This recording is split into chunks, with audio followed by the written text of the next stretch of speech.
Good afternoon. I'm Jane. Today I will show you how to transfer patient from bed to wheelchair with moderate assistance. Yun lang bang report mo? Or lahat? Crutch, cane, everything? Nagsama na ako ng konti sa likod. Okay. Moderate assistance required both CNE and the patient to contribute an equal amount of effort during the transfer. It is important to know that for the CNA to know the correct technique of transfer so that they can they can position their body well to prevent back injuries. So wait, my learning from you, what you just said is that hindi mo kailangan buhatin si patient. It's a coordination between you and your patient, right? To prevent you from having back injury or ergonomic hazard. Okay. First, you have to put the wheelchair. Oh, before that, can you please let us know the different parts of the wheelchair? Can you follow through dun sa handout na binigay niya? We have the different types of wheelchair. We have electric wheelchair, which are... Oh, we know that. Electric wheelchair, do you know that? Yes. Okay, may electric siya, i-charge siya. Saan siya i-charge? Sa Tesla? Okay, next. Manual wheelchair. Manual wheelchair. Ito yun. Okay, next. Transport wheelchair, which are lightweight and foldable. Foldable for easy transport. So yung transport wheelchair, guys, you always see that in the hospital. It's just very straightforward. Wala na siya mga etche-boleche. Parang, ano na talaga, pang transport lang siya. Hindi siya pang forever. Next, sports wheelchair. Next, bariatric. What is bariatric? Which are heavy duty and can support larger weight. What do you mean by bariatric? Mga heavy weight. So yun, yung mga talaga, mga ilang pounds kaya yun? 300. Mga 300 pounds, 200 pounds, okay? All-terrain wheelchair. Ano naman yun? Which can navigate rough surface such as sand and gravel. Gravel? So alam niyo yung ATV, nakasakay na ba kayo ng ATV? All-terrain vehicle? Hindi kayo, yung mga sports, yung parang bike, yung mga gano'n. Ang tawag din is all-terrain vehicle. So yun, meron ganun din pala na pang desert na wheelchair. Social. Okay, next. Beach wheelchair. Wheelchair. Oh, we know that. Airplane wheelchair, we know that. Ergonomic couch wheelchair. Okay, we all know that. Next. Parts. Parts of the wheelchair. This is push handle. Paano nga babuksan ng wheelchair? So, body mechanics. So, paano yung body mechanics? Okay, and then, bend with your knees and your hips. Okay, game. So, and close.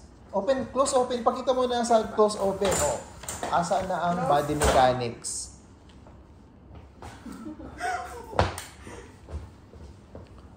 Okay. Close and open. Okay. Next. Saan yung push handle? Push handle here, sir. Okay. Next, saan yung backrest? Armrest. Natatanggal ba yung armrest? Meron po natatanggal. Okay. Next is yung cushion or seat. Okay, okay na yan. Next is yung push ring. Yung push ring. And then, what do you call yung gulong na malaki? Rear wheel. Ang maliit? Caster. Caster, okay. And then, what do you call this one? Foot plate, sir. Foot plate para? Para po sa leg rest. And then, yung pointed sa likod? Anti-tip bar. Ha? Anti-tip bar. Ano yung anti-tip bar? Ano sa ito? Saan ito? I-close mo. Ito ba? Hindi, siya, i-close mo siya. Ha? Ganun. And then, o-open mo. Hindi ka na mag-open, body mechanics. Okay, close. Okay, open. Sir,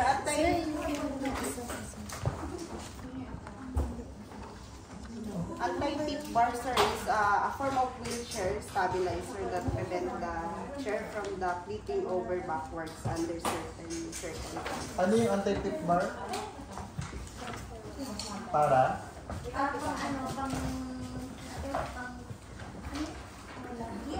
Hindi siya matunda, siya mag-move. Parang flow, parang pa-flow. Pang-lock, kumbaga, pang-lock. Okay na. Okay, next. How to prevent bed sore while on wheelchair. Turn and reposition every 2 hours. Sit upright and straight in a wheelchair, changing position every 15 minutes. Provide soft padding in wheelchair and bed to reduce pressure. Provide good skin care by keeping the skin clean and dry. Sit on a foam or gel cushion that fits your wheelchair. Bed position every 2 hours. Maintain dry bed sheets that are free of wrinkles. Avoid spending long period of time in a wheelchair or bed. Check your entire Ano yung usual the body parts that is risk for bed sores if the patient's sitting on a wheelchair? Sige nga, sit down. Then let us know kung ano. So guys, which part of the body is more prone to bed sores? Now, the patient sitting down. Ha? So, yung back niya, alin? Itong back? Okay, ano pa? Ha? Yung buttocks. Yes, what else? Lahat na? Singit-singit. What else? Shove down. Where is prone for bed sores here? Ha? Saan pa ba? So, ito kayong itong heel niya. Could it possibly ba itong heel? Possible ba siya na magkaroon ng bed sores? Why? Because if you look at the foot plate, may ibang foot plate na may naka-lock dito. So, itong area din na to is also affected, right? What do you call this one again? Alam? Push handle ito. Nasa likod. Back. Okay. Ito, i-move mo nga sarili mo. Oh, saan ka hahawak? Sa gulong? Ha? Anong tawag dyan? Push ring. Ito, anong tawag nyo dito? Anti-tip bar to prevent from tipping. Anti-tip nga ni tipping, ibig sabihin matumba ba? So, anti-tip bar. Usually kasi mahaba pa siya to. So, pag mag-U-turn kayo, parang igagano mo lang siya, tapos iikot mo siya ng ganon. So, yun anti-tip bar. Okay? Okay?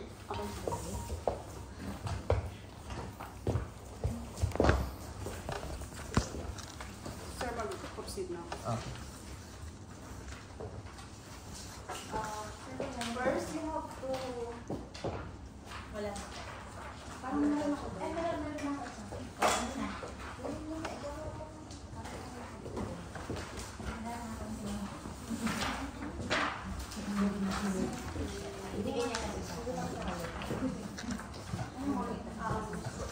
First, you have to do the hand hygiene and lock the door. Introduce yourself. Hi, ma'am. I'm Jane, your CNA for today. May I know what is your name? Date of birth, ma'am? Okay. You know already the identification of the patient. Now, then don't forget to close the curtain Why? for privacy, sir. Hindi ba alis kayo? Okay. Put the wheelchair on at 45-degree angle. If the patient is having weak on the other side, put the wheelchair on the strong side of the patient. Okay, ma'am. Always inform the patient of what you will doing. Ma'am, punta lang po sa hydrology. And I put you in a wheelchair. Ay, before that, tingnan mo muna yung wheelchair mo. 45-degree angle. Anong gagawin mo sa lock? Anong gagawin mo sa foot plate? Always make sure that the bed and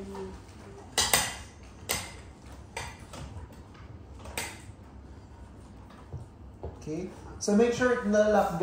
It is our commandment. Okay? Make sure never transport or transfer any patients if hindi safe ang lahat ng mga bagay-bagay. Okay? So if possible, if the patient or the wheelchair is close to the wall, keep it close to the wall or any sturdy na object. Not like in this case kasi this is very prone to danger kasi it can always move on its own. But if you're in a wall, at least makontrol mo yung pag-fall if ever na, what if the patient is like 200 pounds or let's say 150 pounds and you're like Jeremy that is, you know. Yun. Okay, then what do you do with the bed? Higher or lower? lower, sir. Why lower? So the patient can makakababa po siya ng maayos. So, lower the bed, lock the wheelchair, i-open mo yung foot plate niya, and then if yung armrest, if you can move the armrest, keep it open as well. Okay? So now you're ready.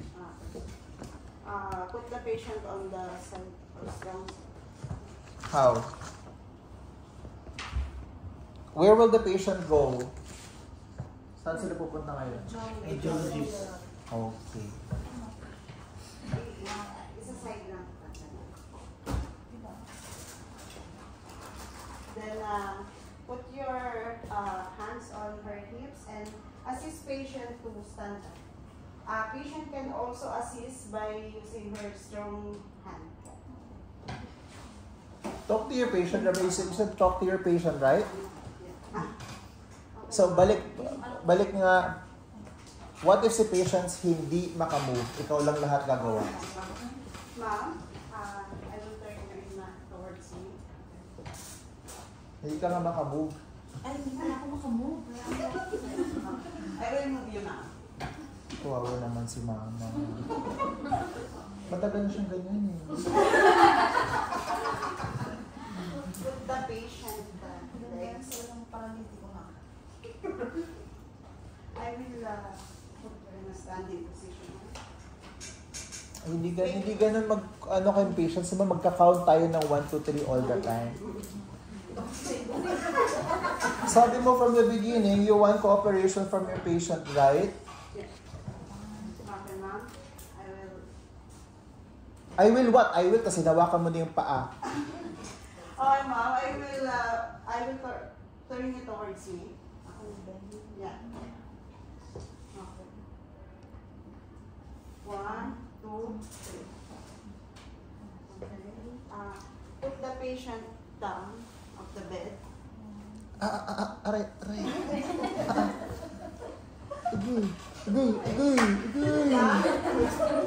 On the count of 3, I will put you in a standing position. 1, 2, 3.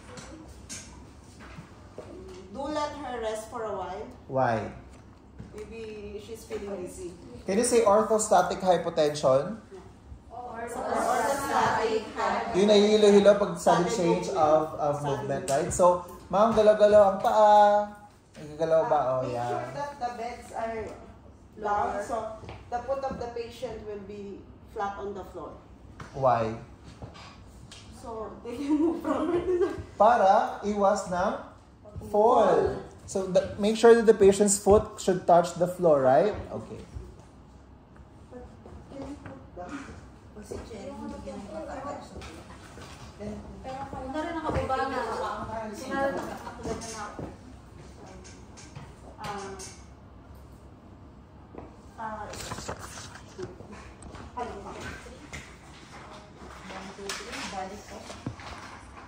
To prevent ergo, hazard. As a patient lean forward, press the gate belt if required. what is gate belt? The one that they keep in. When do you use gate belt? Why? As a patient, So when do we use gate belt? pag mabigat sa patient. Pag mabigat po yung patient, saka ano. Okay. So can you please show us a picture of gate belt in the WhatsApp group later? Ah, Okay. So now you have a gate belt, for example. Where do you put the gate belt? here sir. Sa Sa Waist. Sa waist. sa waist, okay. And then Then you So, buckle the ano. yung buckle. Ang buckle, saan nilalagay yung buckle? Sa front po. May ano ka ba? Belt? Belt. Ikaw? Wala. Okay. So where do you put the buckle? Sa front po. Bakit sa front? Kasi Para naiwasan Hindi na- dapat sa front nilalagay, dapat sa gilid nilalagay. Okay? On the side. Yun yung handle mo. Wag kasi may ipit sa sakit din eh. ay, kasi sir, di Pero ba di hawak ba diba? sa gilid? Oo, so doon mo hawakan yung nako. Wag sa gitna. Okay. So now, okay, and then You have to hold the patient. Buhatin mo po. In a count of 3 using rocking motion. okay, stop. Highlight natin saan ang paa mo at saan ang paa niya. My leg should be outside.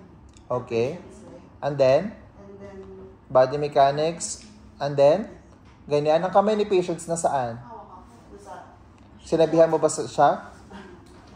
ma'am, you can put your hands on my shoulder. On front of me. Put your I will move hands you. on my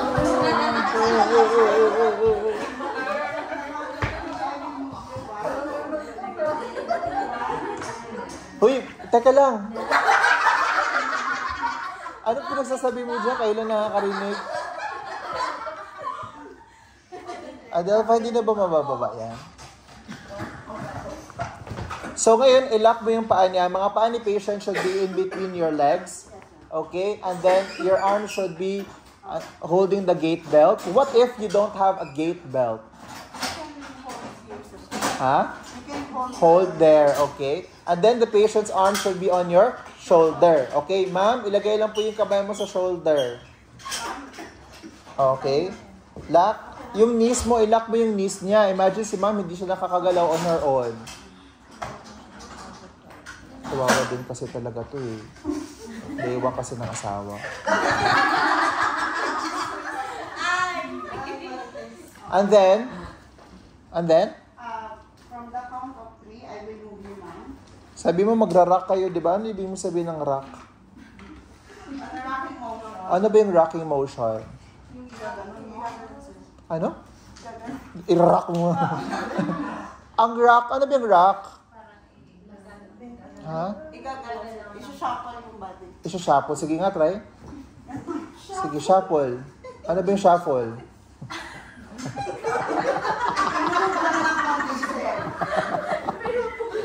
Hindi ganyan ang rock.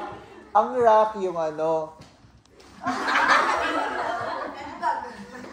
No, ang rocking is tatlong beses. Okay, sabihan mo siya, ma'am, magra-rock tayo 3 beses.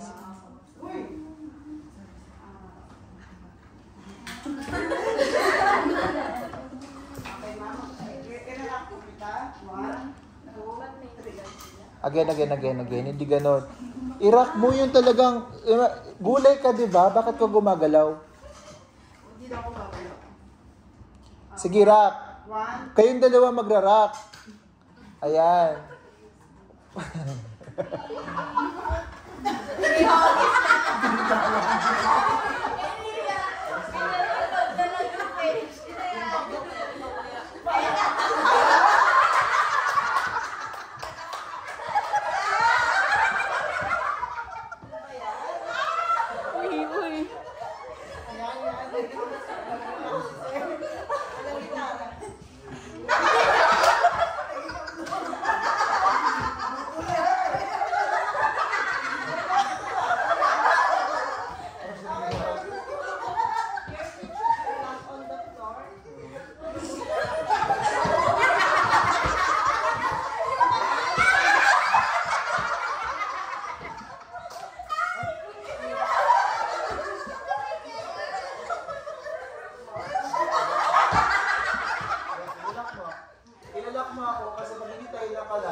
So, what if totoo talaga akong patient, right? Yes. Oh. And then, magra-rock tayo.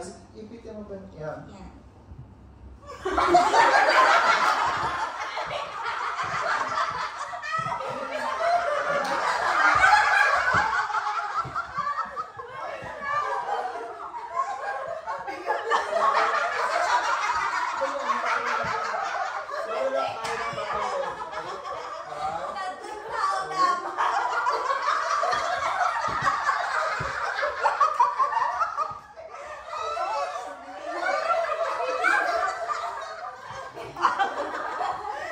So, dapat sabihan mo, ma'am, Upo ka na. ma'am, ililipat mo kita dito sa wheelchair. Okay? At bibigyan ako ng 3 beses. We will rub together. And in the count of 3, I'll move you to the other side. Do you understand? Yes. Okay, now Mrs. Johnson, so bend with your knees and your hips. I want you to put your hands on my shoulder.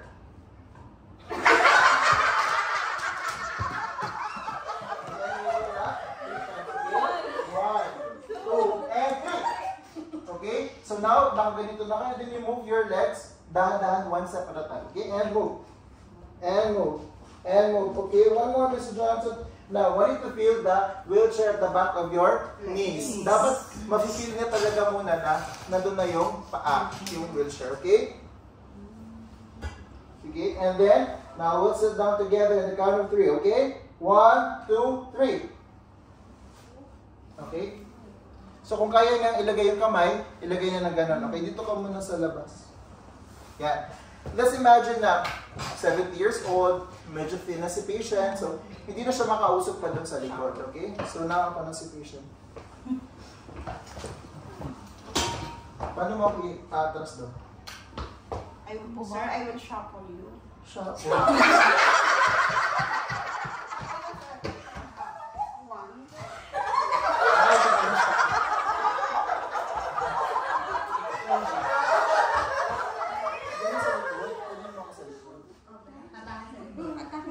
Ay, hatakin. Sa likod siya.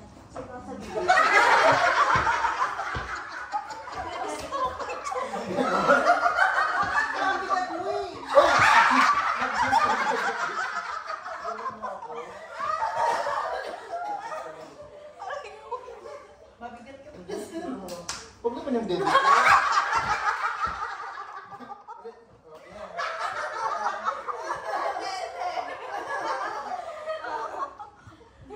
Okay? Now, in the count of 3, atras tayo sa likod. Okay. One. Okay, ma'am? 1, 2, 3. Okay. Ano po?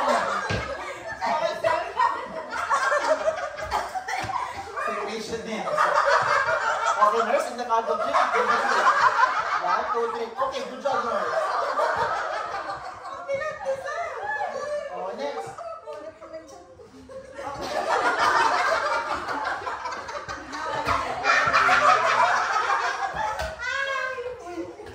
Gagawin times na.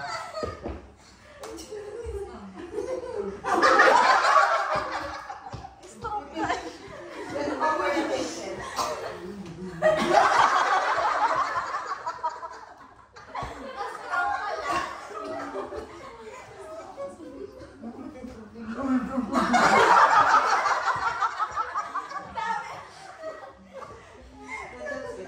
Ah, tapos na? Hinipat mo lang talaga ako ng mga. Hindi pa kaya pupunta dun sa plaza? Ano tayo dito?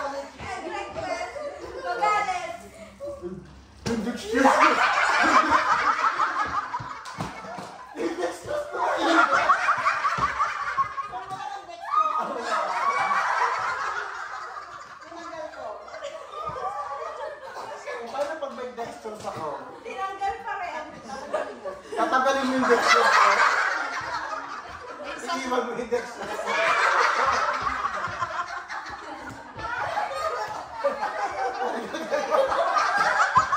Tinanggal ko muna yung dextrose mo. Oy, pwede ba yun? Ano gagawin mo sa dextrose ko? Hilain. May nakalagong nakaano sa hilain. Paul. Okay, huwag mo tanggalin yung dextrose. Mamaya, sir, papasok ko na rin yun.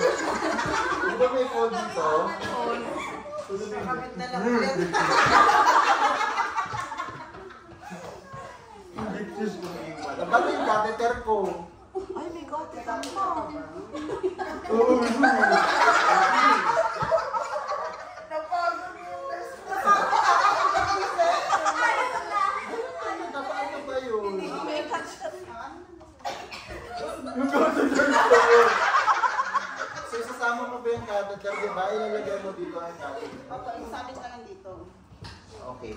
Yung patient chart kasama dapat yung patient, right? Yes, sir. So ito, dapat din ito makakover sa patient. Lalo na pag 70 years old ako, medyo naligan ako. What if nasa Canada na tayo? Okay? So ilalagay mo ako dun sa ano, sa view ng ano, Canada.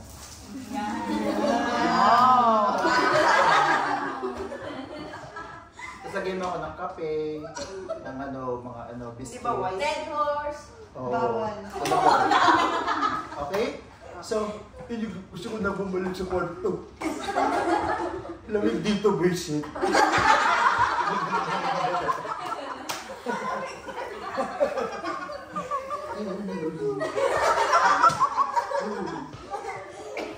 Okay, sir. Ayan nga. Hindi, dito lang ako.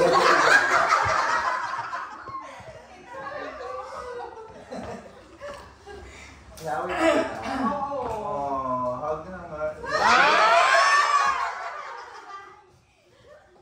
Napagod.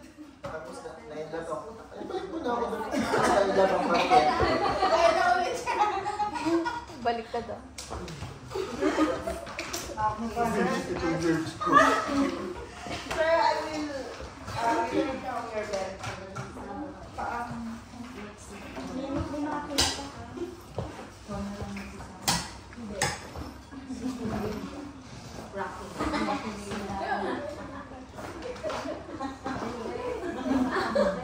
Okay, sir. I-move forward ako muna ako doon. 45 minutes. Tapos i-drag mo ako pa, punta sa'yo. Then instruct mo ulit ako, mag-run tayo. Okay, sir. Put your arms up. Put your hands on my arms. One. Then, saan tayo pupunta? From bed. To bed. Okay, baka dito ako pupunta dito. Okay, one, two, I-lock mo kasi ang paa ko. one, two, Okay, and then this one. one. And then, when do you stop? Pag ma-feel na nasa likod ng patient yung tuhod niya, right? Yes. Okay, and then, For the country. sit. One. Okay, so one, Sit, two, Chico, sit. So, at this time, ang bed ba dapat lower or higher? Lower. Lower? Pag mag-sit ako na po.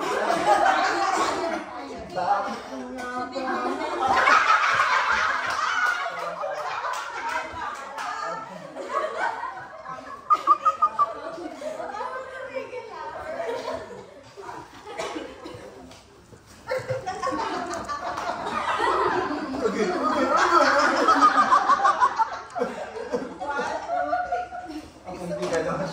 Okay, so pag ganito, kung nari si patient, pag matanda na, okay, ang gagawin mo is hawakan mo sa likod and then hawakan mo dito sa ilalim ng paa ko. Okay? Tapos igaganon mo ako at the same time na nakaganon. Usually ito, nakaganito, para diretso lang ako parang nakaupo. Okay? So, I will put you on the bed at the count of 3, Mr. Johnson. Hawakan mo ako sa likod and then dito at the count of 3. Kasi push mo yung paa ko dito, ito ilagay mo doon. Okay? 1, 2, 3. Okay? Dapat gano'n. And then, ilagay mo na yung mga dapat ilagay kay patients, yung mga ano, tapos itaas, i-lower mo na yung bed. And then, i-keep mo na tong wheelchair. Next week, what are we gonna do next week? Sino na lang yung last? What is your topic? Diaper? Change? Ay, tsaka ano, bottle. Bottle? Feeding. Infant feeding items? Meron ka? Ha? Si Leia. Sino Leia? Yung may Alejandra. Si Alejandra.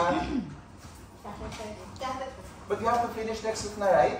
Wala na tayong choice. At after that, CPR na tayo agad. Okay? So, since there's so many of you, just be prepared. Probably we will extend 1 more week. Okay, pag hindi ko talaga kakayanin, mag-extend ako. May problema ka? Sino pa nga kasi late na ako. Sige, mag-adjust tayo. Okay, any questions? Sino secretary today? Ako, sir. Ay, hindi pala. Last week ako. Ikaw na lang si Girlie. Okay, next week, Girlie, lahat dapat matatapos na. Please, kuntian lang ninyo ha. Tapos, pagpasok niyo dito, make sure to prepare na your materials. Ito dapat naka-cover and everything. Lahat kayo dapat naka-prepare. Hindi yung after na, tsaka pa kayo mag-prepare. Okay? Gamit din ako. YouTube na lang po yung sa akin. Ano ba sa'yo? Catheter ko, ang haba. Catheter. Meron kang catheter na sample, right? So, may patient naman tayo, mag-print ka ng peri area. Yes. Okay? I-share ko lang ako. Ha? I-share. Bahala ka basta mag-improvise kayo. Okay? So, any questions? Ano mo ba? Family weeks na tayo, Girlie. 3. Dapat may exam ako. May exam and moving exam. Tapos may CPR pa tayo. Hindi. Bali, dalawa na lang, sir, dito yung magkikita. O kasi may leave ko, di ba? Wala ka sa 15, sir, di ba? Next week may pasok tayo because it's June 8, right? Yes. A week after that, wala tayong pasok. But it will not be counted. It's not part of the last 3. Oh, okay. So just review your notes regarding the CPR para when I discuss CPR, it will be much faster for all of us. Okay? And then, after that, may technically dalawa pa tayo. Yes. Okay? Yes. Alright, cool. Wala siya mga exam next week. Next week, Puro merong demo. Hindi, klase. exam. Puro demo pa rin. Puro demo pa rin tayo. Oo, demo pa rin. Kung magkikwiz ako, depende lang.